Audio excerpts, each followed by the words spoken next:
Deus tem planos para cumprir em nossas vidas.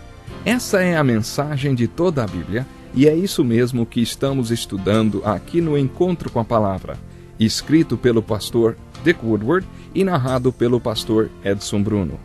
Fique atento a mais um programa que o Ministério Cooperativo Internacional leva a você.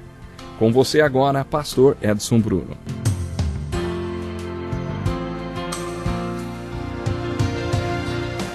Olá, seja muito bem-vindo a mais um Encontro com a Palavra. É muito bom estarmos aqui outra vez para continuarmos estudando a Bíblia. Nós estamos estudando o capítulo 15 de 1 Coríntios, o capítulo da ressurreição. Nos primeiros 2 estudos sobre este capítulo, vimos que a primeira coisa que Paulo diz sobre a ressurreição de Jesus Cristo está intrinsecamente ligado ao Evangelho de Jesus Cristo.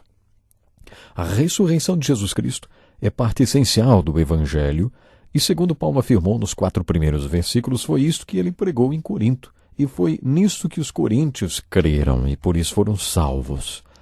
A ressurreição de Jesus Cristo é a parte do Evangelho na qual a salvação deles se firmou.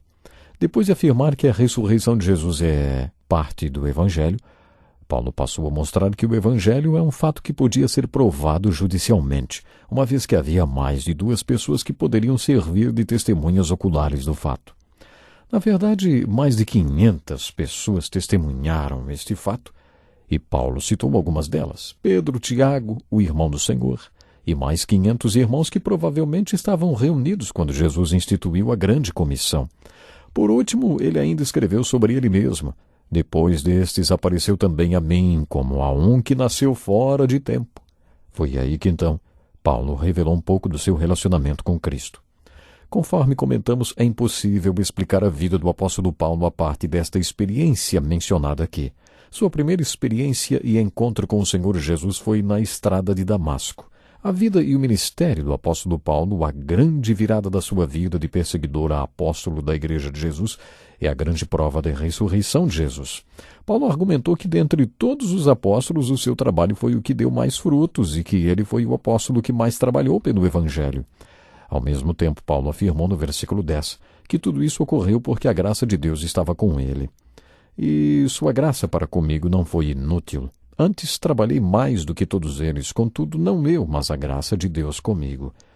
Graça de Deus significa o favor e a bênção de Deus que não merecemos, derramados por Deus sobre nós. Em grego a palavra charis, que significa que o derramar desta graça sobre nós é carisma, é muito especial. Paulo usou muito essa palavra aí.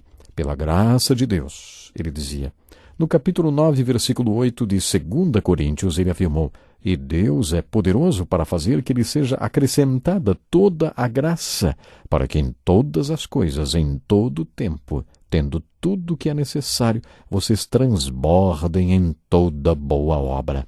Esse é o versículo 10 do capítulo 15 de 1 Coríntios. São aí detalhes importantes nesta declaração sobre a graça de Deus. O versículo 11 faz a conexão com a primeira parte deste capítulo. Diz assim: portanto, quer tenha sido eu, quer tenham sido eles, é isto que pregamos, e é isto que vocês creram.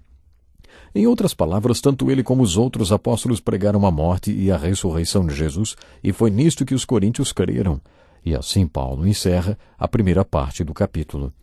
Agora, a partir do versículo 12, Paulo faz uma ligação entre a ressurreição de Jesus Cristo e a ressurreição dos crentes que já morreram. Ora, se está sendo pregado que Cristo ressuscitou dentre os mortos, como alguns de vocês estão dizendo que não existe ressurreição dos mortos, a questão da ressurreição dos crentes é um assunto diferente da ressurreição de Jesus Cristo, que Paulo tratou até o final do capítulo. Nos versículos seguintes, Paulo afirmou que a ressurreição do crente está vitalmente ligada à ressurreição de Jesus e vice-versa. Se Cristo ressuscitou dos mortos também, mas se Cristo não ressuscitou dos mortos, não há ressurreição para ninguém. Se não há ressurreição dos mortos, nem Cristo ressuscitou, e se Cristo não ressuscitou, é inútil a nossa pregação, como também é inútil a fé que vocês têm. Foi isso que Paulo disse. Esta é a argumentação de Paulo nos versículos 13 e 14, a qual ele continua até o versículo 19, dizendo que se Cristo não ressuscitou, então a pregação deles era à toa, e a fé deles também. E eles seriam falsas testemunhas porque testemunharam sobre a ressurreição de Jesus. E se Cristo não ressuscitou, também os crentes não ressuscitarão, e a fé deles seria em vão, e eles ainda estariam em pecado, e os que já morreram em Cristo em perdição. E se fosse isso mesmo, Paulo afirmou, eles seriam de todos os homens os mais dignos de compaixão. Esta foi a argumentação de Paulo até o versículo 19 deste capítulo. Você entendeu o que ele disse aqui? Estas duas ressurreições estão intrinsecamente ligadas. A ressurreição de Jesus é o primeiro resultado, ele acrescentou. É a prova de que a ressurreição do crente é possível. Por isso, o fato de Cristo ter ressuscitado dos mortos significa que o crente também pode ser ressuscitado dos mortos. Em alguns grupos é normal caçoar daqueles que acreditam na vida eterna. O fato é que a Bíblia, do Gênesis ao Apocalipse, afirma que realmente existe o estado eterno e o céu. A Bíblia nos ensina que somos cidadãos do céu e não da terra, que somos de outro mundo. O Senhor Jesus também disse, o meu reino não é deste mundo, meu reino não é daqui. Este capítulo enfoca este assunto e afirma que a ressurreição é parte vital do Evangelho porque nos leva para a dimensão eterna. Depois de afirmar que é indispensável que creiamos na ressurreição de Jesus e que vejamos a ligação que existe entre a ressurreição do Senhor e a ressurreição do crente que já morreu, no versículo 20, Paulo declarou, mas de fato Cristo ressuscitou dentre os mortos, sendo ele as primícias dentre aqueles que dormiram. A conjunção mas introduz o que ele começou a explicar. Cristo ressuscitou dentre os mortos, sendo ele as primícias dentre aqueles que dormiram. Paulo estava dizendo que, além da ressurreição ser um fato verídico, é de extrema importância, porque sendo Jesus as primícias entre os que já morreram, ele se tornou o programa piloto para a ressurreição de todos os que creem e que serão ressuscitados também. Esta é a mensagem principal deste capítulo. Paulo passa a ensinar algo que considero simplesmente fascinante. Ele já tinha dado uma versão desse assunto no livro de Romanos. Acompanhe o texto comigo. Visto que a morte veio por meio de um só homem, também a ressurreição dos mortos veio por meio de um só homem. Pois da mesma forma como em Adão todos morrem, em Cristo todos serão vivificados. Na segunda metade do capítulo 5 de Romanos, Paulo afirmou a mesma coisa. Podemos intitular a passagem de Romanos como os 4 conquistadores ou os 4 reis. O primeiro destes conquistadores é o rei pecado. Paulo escreveu que o pecado entrou no mundo. Ele não diz como entrou, apenas diz que entrou. Quando o pecado entrou no mundo, abundou tanto que conquistou e passou a reinar no mundo. Mas bem no calcanhar do rei pecado veio outro conquistador, o rei morte. O rei morte entrou no mundo, abundou, reinou e conquistou. Ao falar da morte, Paulo se referiu a 2 coisas. Primeira, a morte literalmente, a morte resultante do pecado. Antes do pecado não havia morte, mas quando o pecado entrou no mundo, abundou até reinar e conquistar. É o que vemos em Gênesis 3. A morte veio logo atrás do pecado, abundou e reinou. Segundo o salmista, não há homem no mundo que possa manter viva a sua alma, porque cedo ou tarde a morte alcança a todos nós. E a única razão por que a morte conquista a todos nós é porque o pecado conquistou a todos. Esses 2 reis, o pecado e a morte, citados por Paulo na segunda metade de Romanos 5, são as más notícias. Mas depois Paulo apresentou as boas novas, as boas notícias, e escreveu que o Rei Jesus entrou neste mundo e nesta vida. Além de entrar, ele abundou neste mundo e reinou e conquistou.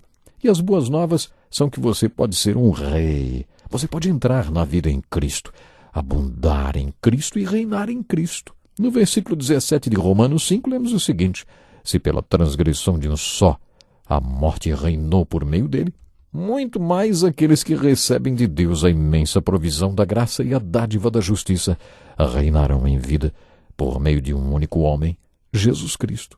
Em Romanos 8, ele usa a expressão mais que vencedores.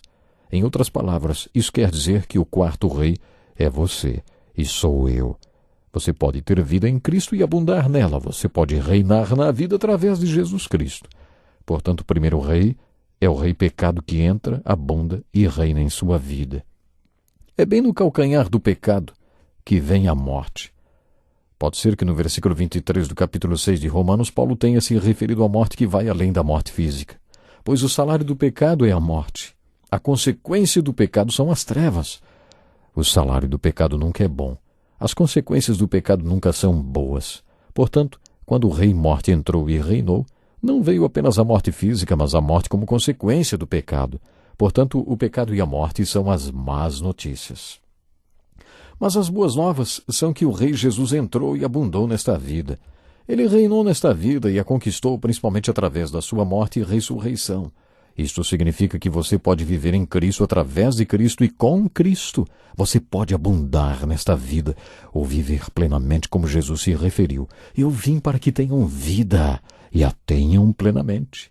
João 10:10. Você pode reinar em vida por causa de Cristo, por causa do que Ele conquistou e por causa do seu relacionamento com Ele, porque você está nele. É exatamente isso que Paulo está dizendo no capítulo 5 de Romanos. A diferença é que aqui ele o faz de maneira resumida. Paulo afirmou que Cristo ressuscitou dentre os mortos, sendo ele as primícias dentre aqueles que dormiram. Pois da mesma forma como em Adão todos morrem, em Cristo todos serão vivificados. Pois da mesma forma como em Adão todos morrem, em Cristo todos serão vivificados. Paulo usou 97 vezes a expressão em Cristo, mais do que todos os outros autores do Novo Testamento juntos. Afinal, o que significa estar em Cristo? Estar em Cristo não é a mesma coisa que ter uma religião. Ninguém jamais foi tão religioso quanto o apóstolo Paulo. Mas quando ele era religioso, não estava em Cristo. Estar em Cristo é mais do que ir à igreja, também é mais do que ter um ministério. Estar em Cristo é mais do que estar na palavra, como costumamos dizer. Estar em Cristo significa estar ligado a Ele, como o ramo está ligado à videira. Jesus Cristo está vivo e ativo no planeta Terra por causa da sua ressurreição, e nós podemos viver ligados a Ele. O apóstolo Paulo conta que, como resultado do seu encontro com o Cristo ressurreto na estrada de Damasco e dos anos que passou com ele no deserto da Arábia, ele estava em Cristo. Tudo o que ele fazia era por Cristo e para Cristo. Cristo passou a ser o centro da sua vida depois que ele teve aquela experiência na estrada de Damasco. Foi isso que Paulo quis dizer com a expressão em Adão todos morrem, em Cristo todos serão vivificados. Como resultado do nosso nascimento físico, somos parte de Adão. E isso não garante vida espiritual. Só temos vida realmente quando estamos em Cristo. É isso que Paulo está ensinando nesta passagem. No próximo encontro com a palavra, ainda falaremos mais sobre o capítulo 15 da primeira carta de Paulo aos Coríntios. Espero que você possa estar vivendo plenamente ligado à videira que é Jesus. Se você está ligado à videira que é Jesus, com certeza, a sua vida é uma vida de constante vitória. Suas realizações são realizações vitoriosas. Por quê? Porque vale a pena estar ligado em Cristo. Viva ligado em Cristo Jesus, permaneça ligado em Cristo Jesus. E a sua vida será muito mais do que vencedora. Você será mais do que vencedor. Deus lhe abençoe grandemente e até o próximo programa. Que lição importantíssima. Obrigado, pastor Edson Bruno. Prezado ouvinte, coloque em prática o que você ouviu aqui. Sem dúvida, sua vida será grandemente abençoada. Este é um estudo escrito pelo Dr. Dick Woodward, na voz do pastor Edson Bruno. Escreva-nos e solicite o material. Nosso endereço é Encontro com a Palavra, Caixa Postal 2011, CEP 89201-970, Joinville, Santa Catarina. Até o nosso próximo encontro com a Palavra.